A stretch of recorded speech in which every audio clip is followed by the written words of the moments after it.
Hello and welcome back to the channel. तो हम function series के लेक्चर्स देख रहे हैं और कैलकुलस का ही हमारा पहला टॉपिक है। दो लेक्चर्स ऑलरेडी आ चुके हैं, लिंक डिस्क्रिप्शन में है, डोमेन और range.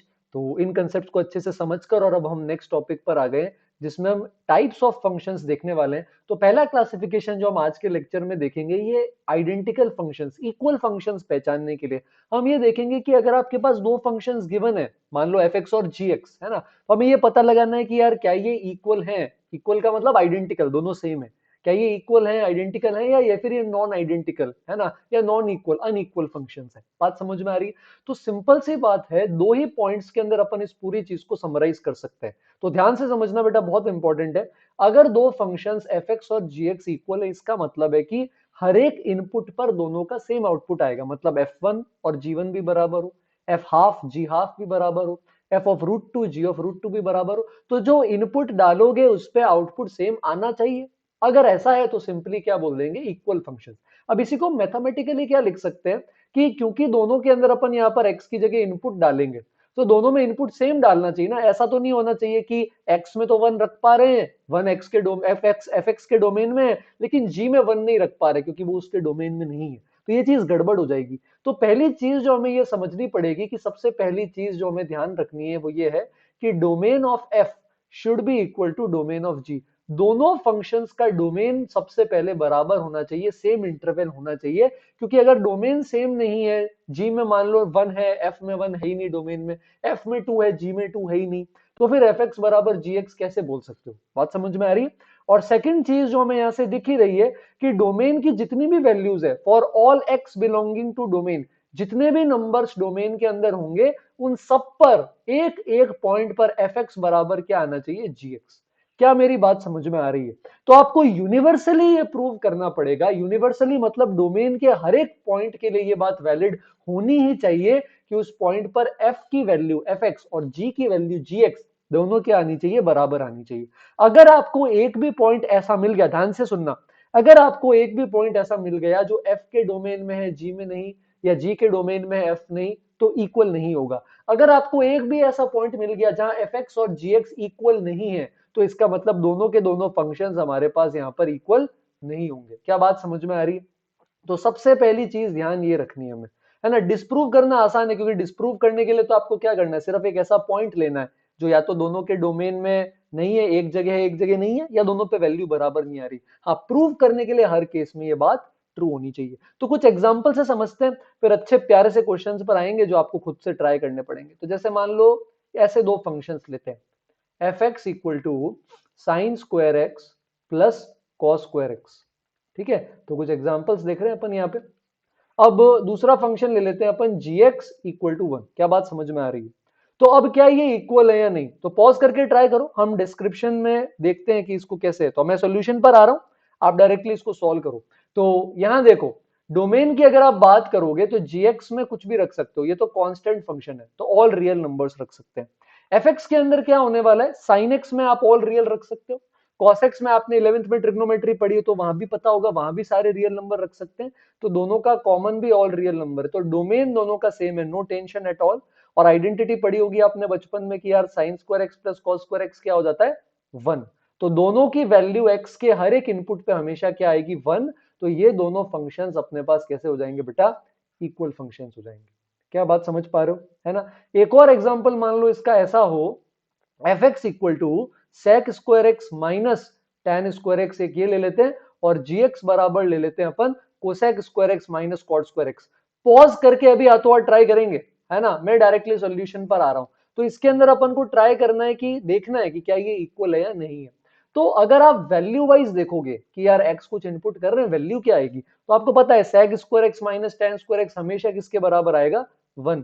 Cosec square x minus cot square x हमेशा 1 आएगा। पर अभी कंक्लूजन पर मत कूदो डायरेक्ट, क्या देखना बाकी है, डोमेन देखना बाकी है। तो अभी यहां पर अभी हमने डोमेन नहीं देखा है। तो एफ एक्स आपका कुछ ऐसा है बेटा, सेक होता है 1 बाय कॉस, और टेन आपको पता है टेन भी साइन बाय कॉस। तो डिनोमिनेटर में कॉस है, और हमने डोमेन के लेक्चर 1 में बात करी थी कि denominator should not be, can not be equal to 0। तो cos x 0 नहीं हो सकता। cos x आपने 11th में पढ़ा होगा ट्रिग्नोमेट्री में, पाई बाय 2 के ऑड मल्टीपल्स पे 0 होता है। तो पाई बाय 2 के ऑड मल्टीपल्स हमें ऑल रियल नंबर्स में से यहां पर रिमूव करेंगे। 2n+1 ऑड होता है, तो इसको पाई बाय 2 के साथ लगा देंगे, ये डोमेन में से हमको रिमूव करना पड़ेगा। तो ये आपके एफ का डोमेन है। बात समझ रहे हो, ये इसका एफ का डोमेन हो गया। लेकिन जीएक्स की दुनिया अलग है। देखो जीएक्स में क्या आएगा, 1/sin² minus cos² bye sin²। अब यहां पर देखो कैसी गड़बड़ हो रही है इसके केस के अंदर। ये जो sin x है अब ये डिनोमिनेटर में, लेकिन sin x कहां कहां पे जीरो होता है, 0 पाई 2 पाई, पाई बाय 2 के इवन मल्टीपल n पाई बोलते हैं जिसको। तो ये नहीं ले सकते डोमेन में, क्योंकि यहां पे डिनोमिनेटर 0 हो जाएगा। तो ध्यान से देखो इन दोनों का डोमेन अलग अलग है। तो इसका मतलब वैल्यू सेम आते हुए भी डोमेन अलग अलग होने की वजह से ये इक्वल नहीं होगा। क्या मजा आया बेटा। तो अब अपन बहुत सारे क्वेश्चंस देखेंगे जो हमारे लिए काम के हैं, जो हमारे जो भी एग्जाम हम प्रिपेयर कर रहे हैं उसकी तैयारी में काम आ सकते हैं। तो फर्स्ट क्वेश्चन से स्टार्ट करते हैं। तो हमको ये बताना है ln x² and ln x, 2ln x। तो ये ट्राई करेंगे। तो मैं सॉल्यूशन पर आ जाता हूं। तो सबसे पहले वाले को अगर आप यहां पर देखोगे इस केस के अंदर, अगर अपन इसको सॉल्व करेंगे तो आप यहां पर क्या देख सकते हो, इस सिनेरियो के अंदर ln x² है। लॉग के रूल्स आपने पढ़े होंगे क्लास 11th के अंदर। तो ये हो जाता है 2ln x, है ना, और ये भी 2ln x है। तो वैल्यू वाइज तो दोनों एफ एक्स जी एक्स क्या आ रहे हैं, value is same, no problem at all, है ना। अब डोमेन वाइज चेक करना पड़ेगा। तो डोमेन क्या बोलते हैं, लॉग के अंदर जो भी है ये पॉजिटिव, इधर लॉग के अंदर x है ये भी क्या होना चाहिए, पॉजिटिव। तो x² इज ऑलवेज पॉजिटिव, है ना, हर वैल्यू में x² पॉजिटिव आएगा जीरो को छोड़ के। तो इसका डोमेन हो जाएगा ऑल रियल नंबर्स एक्सेप्ट 0। लेकिन इसका डोमेन क्या आ रहा है, 0 से इंफिनिटी। आप इसके अंदर नेगेटिव नंबर्स नहीं रख सकते, लेकिन आप इसके अंदर नेगेटिव नंबर्स भी रख सकते हो। मतलब डोमेन सेम नहीं है, तो therefore they will not be equal. क्या बात समझ में आ रही है आपको मेरी। इसकी जगह मान लो ये होता क्या, ln x³ and 3ln x। अब देखो वैल्यू वाइज तो ये भी सेम है, ये आ जाता आपका 3ln x। डोमेन वाइज भी ये सेम आ जाएंगे। कैसे, x³ ग्रेटर देन 0 और x ग्रेटर देन 0, क्योंकि पावर ऑड है बेटा, पावर इवन नहीं है। तो इन दोनों का सेम डोमेन आएगा 0 से इंफिनिटी। तो हाँ ये इक्वल है, पर ये इक्वल नहीं होगा। क्या बात समझ में आ रही। अगले क्वेश्चन पर आते हैं अपन, है ना। नेक्स्ट वाला ट्राई करो। जैसे मान लो ये है, एक है आपके पास ln x और एक है आपके पास 1/log e बेस x। तो अगर आपको log की प्रॉपर्टीज पता है तो आपको पता है ये है log x base e। Reciprocal theorem लगाते हैं तो नंबर और बेस इंटरचेंज हो जाते हैं। तो x ऊपर आ जाएगा, नंबर बन जाएगा e बेस। तो वैल्यू वाइज ये दोनों सेम है। डोमेन निकालने की बारी आएगी, जल्दबाजी से डिसीजन नहीं लेंगे। यहां x ग्रेटर देन 0 होना चाहिए, पर यहां पर x बेस है, बेस में दो कंडीशंस होती हैं। हाँ, एक x पॉजिटिव और एक x नॉट इक्वल टू 1। तो आप इस वाले लॉग में 1 रख सकते हो बेटा, लेकिन आप इस वाले लॉग में x बराबर 1, सिर्फ इस एक पॉइंट की वजह से डोमेन सेम नहीं आएगा। इसका मतलब ये दोनों भी इक्वल नहीं होंगे। आया मजा। तो इस तरह से अपन आइडेंटिकल या नॉट आइडेंटिकल, है ना, इक्वल या नॉट इक्वल फंक्शंस को अपन जज कर सकते हैं, है ना। एक और देखते हैं ऐसा सिंपल सा। जैसे मान लो ये है एफ एक्स बराबर दे दिया x² इंटू 1/x², और gx में हमको यहां पर दे दिया लेट से 1, है ना। तो वैल्यू वाइज क्या आएगा, ये दोनों दोनों सेम है 1। डोमेन वाइज इसका डोमेन ऑल रियल नंबर्स। लेकिन आप डायरेक्ट x² मत काट देना। डोमेन की क्लास में लेक्चर 1 में एक्सप्लेन किया है, नहीं देखा तो फटाफट से देखो, लिंक डिस्क्रिप्शन में है, कि डिनोमिनेटर 0 नहीं हो सकता। तो x 0 नहीं पुट कर पाओगे, तो इसके डोमेन के अंदर ऑल रियल नंबर्स हैं एक्सेप्ट 0। आई बात समझ में। तो इसलिए यहां पर गड़बड़ हो जाएगी। तो ये डोमेन सेम नहीं है, इसलिए ये इक्वल नहीं होंगे। तो एक स्टार क्वेश्चन करवा रहा हूं, है ना, ये बड़े ध्यान से करना। ये कर लिया तो मतलब सब कुछ आ जाएगा। तो मान लो एफ एक्स दे रखा है हमें sin² x plus cos x की पावर 4, है ना। ये आपको खुद को ट्राई करना है पहले, फिर आप सोल्यूशन पे फॉरवर्ड कर लोगे। और ये है cos² x plus sin x की पावर 4।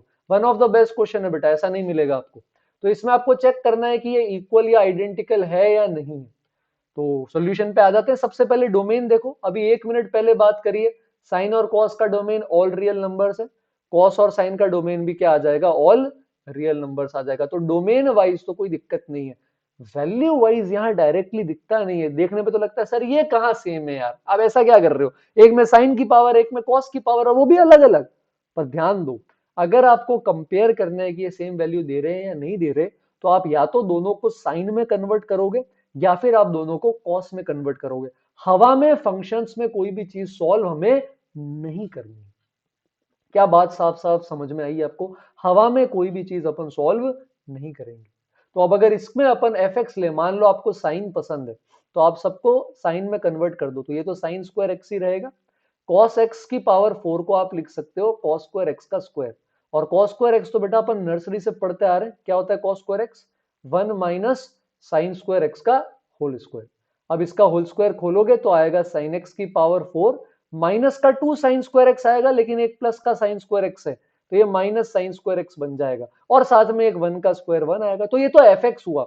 जी एक्स की कहानी के लिए क्या करोगे, कॉस स्क्वायर एक्स को लिख दोगे 1 माइनस साइन स्क्वायर। अब साइन को कॉस में मत बदल देना है, पता चला उल्टा कर दिया, तो ये ऐसे ही रहेगा। तो अब देखो जरा इसकी शक्ल, डोमेन सेम था बेटा, दोनों की वैल्यू भी एक दूसरे की हम शक्ल आ गई है।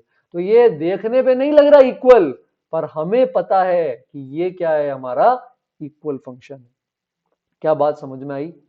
एक बहुत प्यारा एग्जांपल बताता हूं, अगर मजा नहीं आए तो बताना कमेंट्स में मुझे, है ना। तो ये देखो, ये क्वेश्चन ट्राई करो, एफ एक्स दे रखा है हमें, डेफिनेशन ऐसे स्प्लिट करके, मॉड एक्स अपॉन एक्स अगर एक्स जीरो के बराबर नहीं है, और जीरो दे रखा है अगर एक्स जीरो के बराबर है, और जी एक्स दे रखा है सिग्नम फंक्शन ऑफ एक्स। जिनको सिग्नम फंक्शन नहीं पता उनको मैं बता देता हूं, सिग्नम में ऐसा होता है कि अगर एक्स पॉजिटिव है तो वैल्यू आती है 1, अगर एक्स जीरो है तो वैल्यू आती है 0, और एक्स अगर नेगेटिव है तो वैल्यू आ जाती है -1। पॉज करके सॉल्व करेंगे, अभी सॉल्यूशन पर आते हैं। तो इसको देखो बेटा, इस पर आते हैं, तो अपन यह सिंपली ग्राफ भी बना सकते हैं। तो मैं आपको एक नई ट्रिक बता रहा हूं, अगर दोनों फंक्शंस का ग्राफ सेम है तब भी दोनों कैसे हो जाएंगे, इक्वल या आइडेंटिकल। तो जैसे ये mod x है, तो mod x ऊपर है, तो आपको पता है कि भाई अगर x ग्रेटर देन 0 हो जाए तो x ग्रेटर देन 0 पे mod x जो है वो क्या बन जाता है x, और x लेस देन 0 पे mod x क्या बन जाता है -x। बात समझ में आ रही है? तो अब अगर आप ग्रेटर देन 0 पे mod x अपॉन x करोगे तो 1 आ जाएगा, और लेस देन 0 पे mod x अपॉन x करोगे तो -1 आ जाएगा, और 0 पे तो 0 ही है। तो 0 पे 0 आ गया, 0 के आगे ये 1 आ गया, और 0 से पहले -1 आ गया। जिन्होंने सिग्नम पढ़ा है उनको पता है कि 0 के आगे ये 1 होता है, 0 पे सिग्नम फंक्शन खुद 0 होता है और पहले -1। तो ये दोनों भी क्या हो जाएंगे हमारे पास, इक्वल या आइडेंटिकल फंक्शंस। तो आई होप बेटा इस लेक्चर में आपको थोड़ा सा मजा आया हो। तो अगर पसंद आया वीडियो तो फटाफट से लाइक कर दो, एक कमेंट कर दो और बता दो कि क्या आपको लेक्चर में मजा आया या नहीं। फटाफट से लेक्चर 4 पे मिलेंगे जल्दी, तब तक आप इसकी अच्छे से प्रैक्टिस करना, और चैनल को सब्सक्राइब करना मत भूलना, बेल आइकन प्रेस कर दो ताकि लेक्चर 4 का नोटिफिकेशन आ जाए। जल्दी मिलेंगे नेक्स्ट लेक्चर के साथ, तब तक के लिए थैंक यू।